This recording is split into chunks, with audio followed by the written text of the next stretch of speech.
En este video vamos a ver una serie de ejemplos del uso del sensor ultrasónico en Proteus. Para empezar, el sensor ultrasónico no es un componente que tengamos previamente instalados en nuestro simulador, por lo que previo a esto vamos a tener que agregar este componente a través de una librería que tengamos de nuestro sensor ultrasónico. Una vez que tengamos instalada ya nuestro componente, para encontrarlo nos vamos a Component Mode y vamos a poner la palabra ultrasonic. Y como vemos, tenemos varios modelos. En nuestro caso, vamos a estar utilizando el modelo este modelo aquí porque tiene la entrada de 5 volts y la entrada de ground para que sea más ilustrativo el efecto que estamos haciendo. Entonces, una vez que tenemos instalada la librería y posteriormente tenemos el sensor ultrasónico, vamos a poder instalarlo, ¿no? Entonces, para 5 volts lo conectamos a 5 volts, lo conectamos a tierra y sus pines trigger y eco para este ejercicio lo vamos a conectar el pin de trigger al pin número 11 del Arduino y el pin eco al pin número 12 del Arduino. Y para poder simular la medición de distancia que está haciendo el sensor ultrasónico, vamos a necesitar lo que es un potenciómetro, el cual al ir variando su resistencia va a ser lo va a ser semejante o va a dar esa idea de estar variando la distancia que hay entre el objeto que estamos detectando y nuestro sensor. Por último, tenemos la terminal serial, la cual nos va a permitir poder visualizar esta distancia en el monitor serial. Ahora vamos a pasar a lo que es nuestro código.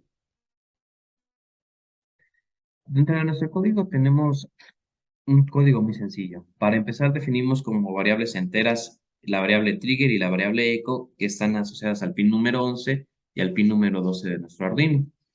Posteriormente a esto tenemos lo que es el voice setup, donde vamos a iniciar la comunicación serial y vamos a decir que el pin mode, que el pin trigger va a ser una salida, que es donde vamos a emitir la onda para poder detectarla con el pin echo, y el pin echo va a ser una entrada. Posteriormente vamos a definir nuestro pin trigger como bajo para asegurar que esté en 0 volts cuando empiece a hacer la simulación, cuando empiece a hacer el loop. Dentro de nuestro loop, ¿qué es lo que vamos a tener? Vamos a tener la variable long y la variable long t y la variable long d, las cuales van a estar asociadas al tiempo que estamos midiendo y a la distancia que estamos midiendo. ¿Qué es lo que va a hacer nuestro programa? Vamos a pedirle que cambie el estado del pin de trigger a alto durante 10 microsegundos, es decir, que envíe un pulso de 10 microsegundos y posteriormente lo vuelva a poner en bajo.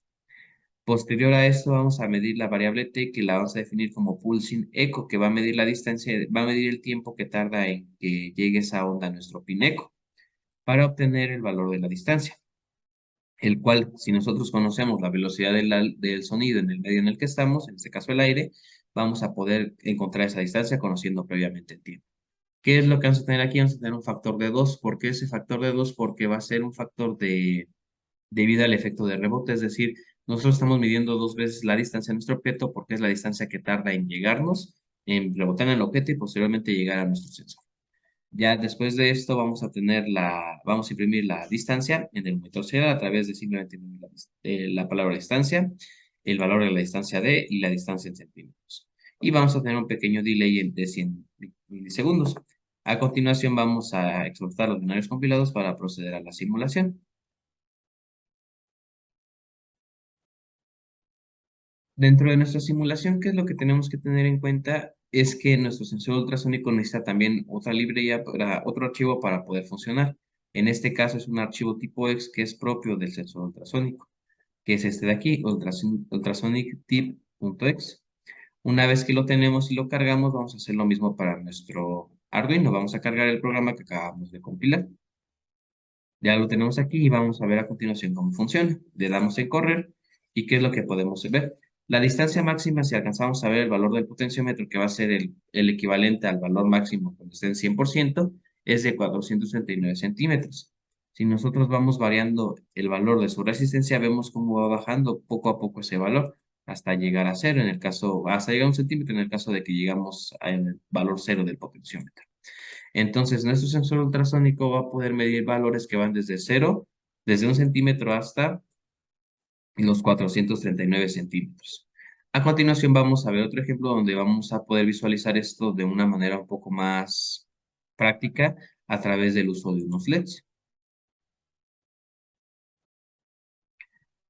A continuación tenemos el siguiente circuito que vamos a estar utilizando. En este caso, utilizando etiquetas para no tener que juntar tantos cables, vamos a poner el pin trigger y el pin echo en su respectiva entrada. Misma conexión, tenemos nuestro potenciómetro, tenemos nuestros LEDs conectados previamente con su resistencia para evitar que se quemen. En este caso tenemos 6 y tenemos la terminal serial. Lo que queremos que haga nuestro programa es que visualmente podamos como ver el efecto de la distancia, es decir, a mayor distancia se van a ir prendiendo los LEDs de manera consecutiva en cierto orden a partir de ciertos intervalos de distancia. Para esto vamos a ver lo que tenemos en nuestro código. Dentro de nuestro código tenemos lo siguiente. Para empezar tenemos la variable inLED, que es para hacer un contador con nuestros LEDs y podamos definirlos todos.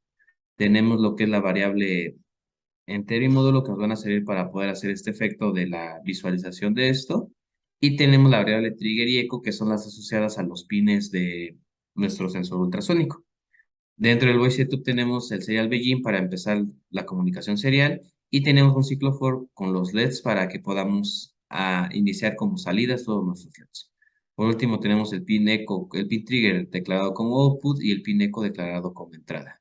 Y de igual forma, análogo al anterior, tenemos el pin trigger declarado al inicio como 0 para empezar con mandar de estar directamente en 0 volts. Ahora, ¿qué es lo que tenemos dentro de nuestro código? Va a ser la misma estructura.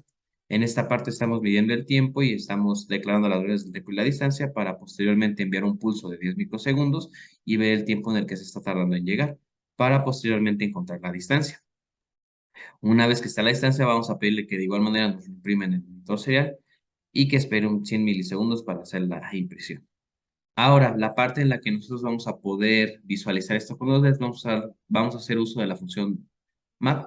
En la función map vamos a mapear los valores que está tomando nuestro sensor ultrasónico, los cuales van desde 0 a 439, y vamos a pedir que nos los mapee de 0 a 5 para poder hacer este efecto de los módulos. Recordemos que la función map hace un mapeo entero, es decir, todo lo que nos arroje en nuestra función map va a ser en un valor entero, por lo que la parte decimal va a quedar completamente desechada. Entonces, a partir de este principio, utilizando un switch, podemos entonces ver los distintos casos en los que tenemos. Para el caso 0, que es donde el valor va de 0 a 58, vamos a tener que se nos prende un LED y así sucesivamente con cada uno de nuestros casos. Vamos a ir aumentando dependiendo del rango de intervalos en los que estemos, del número de LEDs que se van prendiendo hasta llegar al final que se prendan todos los LEDs. A continuación vamos a ver cómo se ve este efecto.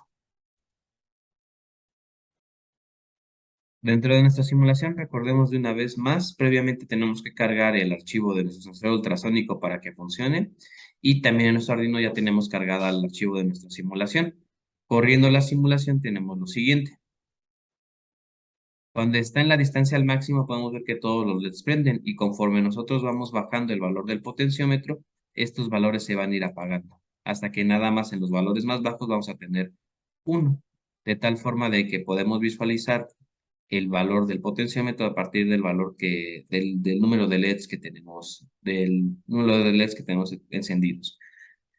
Entonces, ya como último ejemplo, vamos a ver la simulación, una simulación muy básica de lo que es un robot de sumo. Los robots de sumo, como bien sabemos, hacen uso del sensor ultrasónico para poder medir la distancia y detectar a su objetivo.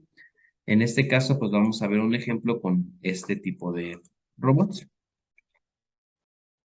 Para este último ejemplo tenemos de igual forma lo que es el sensor ultrasónico, la terminal serial y por último tenemos el driver L29 3D para el control de nuestros motores. ¿Qué es lo que vamos a tratar de simular? Vamos a tratar de simular ese efecto que tiene el seguidor de línea de manera muy básica, el cual consiste en si está a una menor distancia, a un cierto valor de menor distancia que nosotros vamos a medir, embesta con todo lo que tiene al robot enemigo y en cambio si no lo está viendo se ponga a dar vueltas para que trate de localizarlo y vuelva a hacer ese ataque hacia el robot. Entonces vamos a ver la programación de este programa.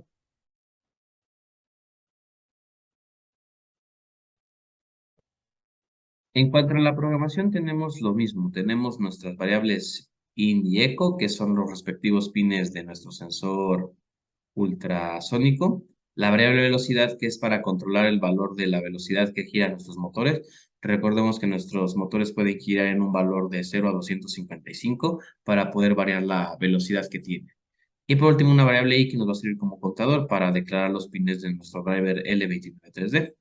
Dentro del voice setup tenemos lo que es el serial begin, que es para iniciar la comunicación serial. De igual forma que en todos los programas, la parte del pin mode, del trigger como salida y como entrada, y la parte en este caso de nuestro driver L29 3D para que podamos definir las entradas del mismo driver. Ahora, en cuanto a la estructura, vamos a tener un uso de funciones. Vamos a definir la función adelante, que va a hacer que los motores vayan hacia adelante, y la función gira, que van a hacer que el motor gire sobre su propio eje de simetría, es decir, en un eje que está centrado entre los dos ejes de las llantas. Y a continuación vamos a ver lo que es el void loop. De igual forma, tenemos las variables long y t que nos van a definir lo que es el tiempo y la distancia, el digital write del trigger, que es para, de nuevo, enviar un pulso de 10 microsegundos, y la variable d para medir la distancia, de igual forma como hemos estado haciendo los demás ejercicios. Por último, aquí viene la parte del efecto del robot sumo. ¿Qué es lo que queremos? Si el robot está a menos de 60 centímetros, queremos que invista al otro robot enemigo, entonces vamos a pedirle que vaya hacia adelante. Y si tenemos que el robot va a una distancia mayor a 60, vamos a pedirle que gire para que lo detecte, que es más o menos el efecto que tiene el robot Sumo. Aquí hay que hacer hincapié en que esta es una simulación muy básica en cuanto a este tipo de robots en su funcionamiento, pero puede servir de manera ilustrativa para que entendamos qué es lo que tiene que realizar nuestro robot. A continuación vamos a ver entonces cómo funcionan este programa. Ya dentro de nuestro programa, ¿qué es lo que tenemos? Tenemos lo siguiente de aquí. De nuevo tenemos el sensor ultrasónico, tenemos nuestro motor y vamos a ver que efectivamente funciona el programa. Entonces, si nosotros estamos a una distancia mayor que 60, el motor tiene que los motores tienen que ir hacia adelante y impulsar el robot que den vueltas. En este caso, lo que tenemos es que están girando en sentido contrario nuestro motor. Por último, si la distancia baja, podemos ver ese efecto de embestida.